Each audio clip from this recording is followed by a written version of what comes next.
One of the things I wanted to do with the Roadster right from the time it first came here was to adapt the exhaust system. It came with a basic, I think, Bell exhaust system with a big centre box and a box at the tail end. And in all my previous vehicles, I only ever had one box at the back. I had a straight through pipe, manifold all the way through to a pipe at the back, and that was it. Nice and simple, plenty of ground clearance. The middle box on this was really low to the ground, and it seemed to stifle the sound of the car. I really couldn't hear the little burble, the warble that they should make out of the back of the car when I'm driving around. So literally from the first time I looked under the car, I saw that centre box. That was coming out.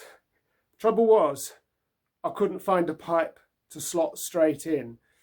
I measured the bore with calipers, and this exhaust was 44.5 millimeters in diameter, which is quite small actually, 44.5.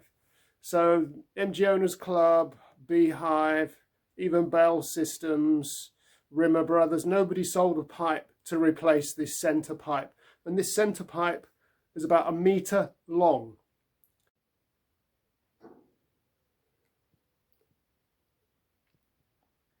And obviously you need to fit it.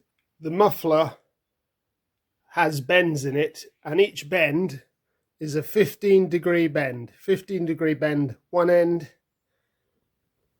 and a 15-degree bend the other end.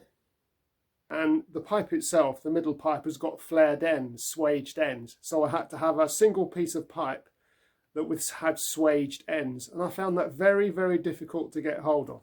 In the end, I had to end up doing it in a sort of a custom fashion. I went on eBay and I found people selling exhaust pipes. I found one person selling a 44.5 millimeter mild steel pipe, and they would swage the ends for me, so I bought 1 meter of that. And then I found another person selling stainless steel bends in 44.5, and you could have the ends swaged if you wanted to. So I bought the straight piece of pipe, I bought 2 bends, and then I got it all on the floor and I measured it all up, and I measured it to the fitting under there, and I had to cut a piece of the straight pipe down. It was about 6 or 7 inches too long. I have a cutter to cut exhaust pipes. And then I fitted it together. I've actually created my own straight through box. And once I got all the old system off, very lucky for me, it all fitted. So I put some gum round it, put clamps on it, and now it all fits very nicely under there. And I'll show you what it looks like. So there's the collector.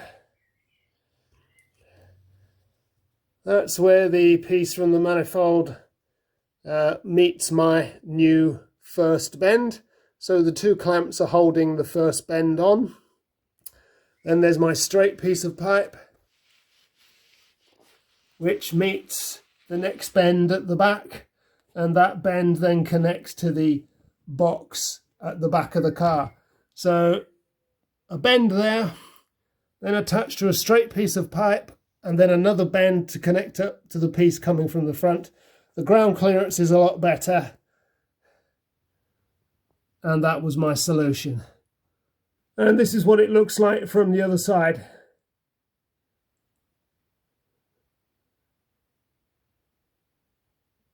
The whole job took me about 1.5 hours, removing the old pipe. There was only basically 4 nuts and bolts. They all came off quite nicely. Measuring up the new straight through, fitting it, tightening it all back up, tidying away. About 1.5 hours, so not too bad. Benefits: it now makes a nice burble at the back, which is just as I remember it. More ground clearance. Negatives: it's a little bit louder. I guess some people might not like that little bit of extra noise coming from the back of the car. Personally, I love it. Back in the 80s, I think the best exhaust pipe you could buy for one of these was the Pico HDR 2-inch straight through single back box pipe. Great big pipe, like a drain pipe, but it made a marvellous noise. Sadly, I don't think Pico make those exhausts anymore. A real shame. You can get stainless steel ones in 2-inch, but they tend to make a bit of a ringing noise. Ring, ring, ring, ring, ring. working. Probably quite pleasant, but all the time it might just irritate a little bit. So that's that job done. Straight through pipe, single back box.